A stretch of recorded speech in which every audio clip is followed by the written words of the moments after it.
Gempar di depan bos FIO dan Bamsud, PJ Heru tolak mentah-mentah undangan gratisan nonton Formula E, nyindir alus bos. Menyampaikan agenda kegiatan Formula E yang tadi saya sampaikan adalah ini kegiatan biasa seperti umum, yaitu bisnis to bisnis, dan beliau memahami bahwa ini antara Jakpro dengan Formula E. Saya juga sepakat dengan Pak Gubernur, ini kita start dari buku baru, ya, start from zero. Buku yang kemarin sudah selesai, sudah diaudit dan sudah disampaikan kepada para pihak. Nah, ini sudah start from zero, sehingga nanti buku baru ini tidak boleh ada celah hukum sedikit pun yang bisa menimbulkan persoalan. Makanya dari awal saya sudah minta tolong pada Japintel untuk dilakukan pendampingan. Jakpro juga saya minta Kajati untuk melakukan pendampingan. Penekanan ini adalah B2B, bisnis biasa, tapi ini adalah sport tourism, persiapan lapangan, sirkuit, oke. Anies bukan seorang eksekutor yang baik, dia hanya tahu konsepnya saja dan menyerahkan semua eksekusinya kepada orang-orangnya yang sangat mungkin mengambil manfaat dari sana. PJ Gubernur DKI Jakarta, Heru Budi Hartono, belak-belakan menolak undangan untuk hadir menyaksikan balapan Formula E yang akan digelar 3 Juni hingga 4 Juni mendatang di Jakarta International E-Prix Circuit GIEC Ancol, Jakarta Utara. Hal ini diungkapkan Ketua Dewan Pengarah atau Steering Committee Jakarta E-Prix 2023, Bambang Susatyo atau Bamsud, usai bertemu dengan Heru Budi di Balai Kota Jakarta siang kemarin. Ketua Umum Ikatan Motor Indonesia, IMMI itu menyebut, dalam pertemuan itu perwakilan Formula E Operation yang turut hadir adalah Alberto Longo, sempat mengundang PJ Heru untuk datang menyaksikan mobil balap emisi tersebut. Namun undangan dari Alberto Longo ternyata ditolak mentah-mentah oleh PJ Heru yang menyebut dirinya tetap ingin membeli tiket untuk menyaksikan Formula E secara pribadi. PJ Heru pun menegaskan siap mendukung pergelaran balap mobil listrik bertaraf internasional ini. Ex-Wali Kota Jakarta Utara itu bilang, dukungan diberikan selama penyelenggaraan Formula E dilaksanakan secara business to business, B2B, dan tanpa menggunakan uang negara sepeser pun, baik itu dari APBN atau APBD. Kata PJ Heru, yang namanya kan kegiatan umum, silakan saja Pemprov DKI mendukung. Sebagai informasi, ini merupakan tahun kedua Jakarta bakal menggelar balap mobil Formula E tersebut.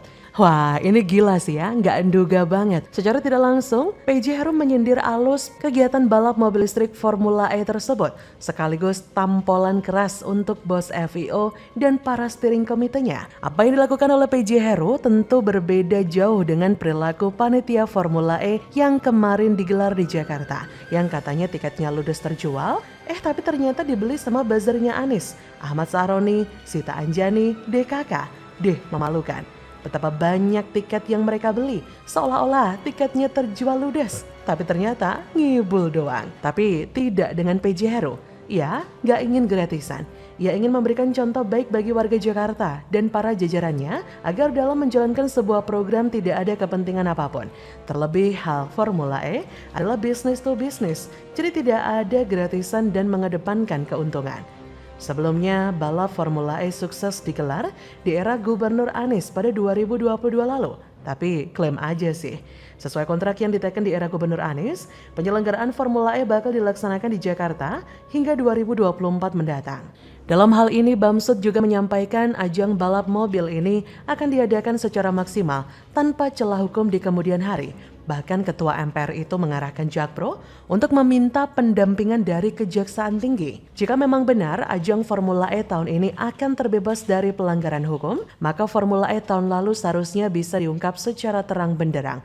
Agar kejadian yang sama tidak terulang untuk yang kedua kalinya. Karena sudah jelas ajang Formula E pada waktu itu bermasalah secara keuangan. Ajang Formula E edisi pertama itu menjadi aib bagi negara Indonesia karena memang yang dipertaruhkan bukanlah nama Anies yang sudah hancur lebur berantakan itu.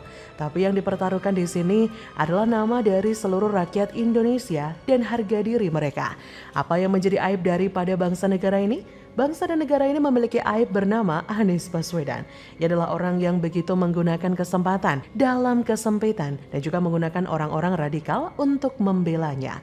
Demokrasi dikoyak-koyak dan menjadi sejarah paling buruk dari negara ini karena DKI Jakarta yang sudah seperti Suriah saat ini keadaannya. Banyak sekali orang-orang yang kecewa kepada Anies namun tidak bisa berbuat apa-apa karena inilah yang namanya karma dari kesalahan 5 tahun. Ajang balapan mobil listrik yang memiliki kualitas kampungan dan kaya sampah ini menjadi aib bagi bangsa.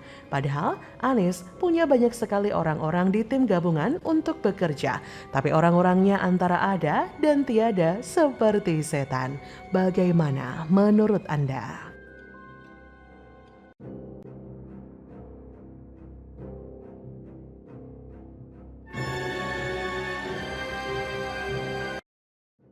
Sekda DKI tampal Anies lagi, dulu era Gubernur minta mobil dinas Land Cruiser baru, mana ditilep pula. Kini PJ Heru malah minta cuma Innova saja. Wow, bagai bumi dan langit. Pak PJ Gubernur saat ini masih menggunakan kendaraan dinas yang berasal dari Sekretariat Negara. Beliau sebagai Kepala Sekretariat Presiden. Gitu. Nah, memang kita sedang menganggarkan untuk pengendaraan pembelian kendaraan mobil listrik. Ya, kita sudah menganggarkan berapa Pak Reza anggarannya? 21 miliar. Seperti kita ketahui bersama, kendaraan listrik ini kan kendaraan yang baru ya. Tahun ini juga sesuai dengan instruksi Presiden nomor 7 2022, Pemda DKI berinisiasi membeli mobil listrik untuk para pejabat, bukan saya bukan pejabat, PJ Gubernur, cukup naik Innova. Ya. Memang saya minta, 3 hari saya dilantik, saya bilang mohon diberikan mobil kendaraan cukup Innova. Terus menjaga lingkungan ini tidak terpolusi, ya kan? Oleh karena itu kita akan mengembangkan mobil listrik sebagai sarana transportasi. Dan pemerintah DKI Jakarta itu akan akan memenuhi kalau kita menggunakan mobil listrik. Seperti dilansir dari laman detik.com, Sekretaris Daerah Sekda DKI Jakarta, Joko Agus Setiono, mengungkap PJ Gubernur Heru tidak memiliki kendaraan dinas saat menjabat sebagai DKI 1. Ia mengatakan saat ini Heru Budi menggunakan kendaraan dinasnya sebagai Kepala Sekretariat Presiden atau Kasatpras. Kata Joko pada Jumat 3 Maret, saat ini PJ Gubernur Provinsi DKI Jakarta masih menggunakan mobil dinas Kepala Sekretariat Presiden dari Kementerian Sekretaris Negara. Joko menjelaskan Heru hanya meminta kendaraan dinas perorangan sebagai PJ Gubernur berupa mobil Toyota Kijang Innova. Padahal nih, standar kendaraan dinas perorangan gubernur di seluruh Indonesia telah diatur dalam Peraturan Menteri Dalam Negeri Nomor 7 Tahun 2006 tentang standarisasi sarana dan prasarana kerja pemerintahan daerah. Standar kendaraan dinas berupa 1 unit Jeep berkapasitas 4.200 cc dan 1 unit sedan berkapasitas 3.000 cc. Kata Sekda DKI, terkait penyediaan kendaraan dinas perorangan Gubernur DKI Jakarta, PJ Gubernur hanya meminta disediakan mobil dinas standar Kijang Innova di bawah standar kendaraan dinas Gubernur, yaitu Jeep dan sedan. Dirinya mengatakan bahwa Pemprov Jakarta membuat turunan Permendagri menjadi Peraturan Gubernur Nomor 119 Tahun 2020 tentang pengelolaan kendaraan dinas. Dari peraturan tersebut, Gubernur disediakan kendaraan dinas perorangan berupa 1 Jeep dan 1 sedan. Kata Sekda DKI, pada era gubernur-gubernur sebelumnya, Pemprov DKI Jakarta sudah menggunakan mobil Jeep Land Cruiser, Jeep LC dengan kisaran harga 2,3 miliar. Sehingga sampai saat ini penyediaan kendaraan dinas perorangan gubernur belum dilakukan karena Pemprov DKI Jakarta sedang melakukan penyesuaian pergub terkait pengelolaan kendaraan dinas. Nah, diketahui sebelumnya Pemprov DKI Jakarta memang menganggarkan 2,3 miliar untuk membeli mobil jenis Jeep atau sebelumnya ditulis merek Jeep sebagai kendaraan dinas PJ Heru. Belanja kendaraan itu tercantum dalam Sistem Informasi Rencana Umum Pengadaan Lembaga Kebijakan Pengadaan Barang dan Jasa. Beberapa waktu lalu juga sempat viral cuitan Rudy Valinka di Twitter yang mengunggah artikel yang berjudul "Mengintip isi garasi Gubernur Jakarta Anies Baswedan di akun Twitter miliknya. Kemudian, artikel itu ia komentari begini. Mengintip isi garasi rumah Anies, berita masih hangat Januari 2023. Ternyata si Land Cruiser mobil dinas ada di sini loh. Tuyul Ancol @Giz Khalifah, mending lo bikin gigi palsu aja sana, bikin hoax mulu. Nah, nggak terima disebut tuyul Ancol, emosi Giz Khalifah pun langsung memuncak. Tanpa pikir panjang, penulis buku A Man Called Ahok itu langsung dimakinya dengan mengatakan, pecundang, Anies kemana-mana pakai Innova, mobil dinas yang lo maksud itu ada di gudang aset Pulau Mas. Tak menunggu waktu lama, case pun langsung diingatkan oleh para netizen.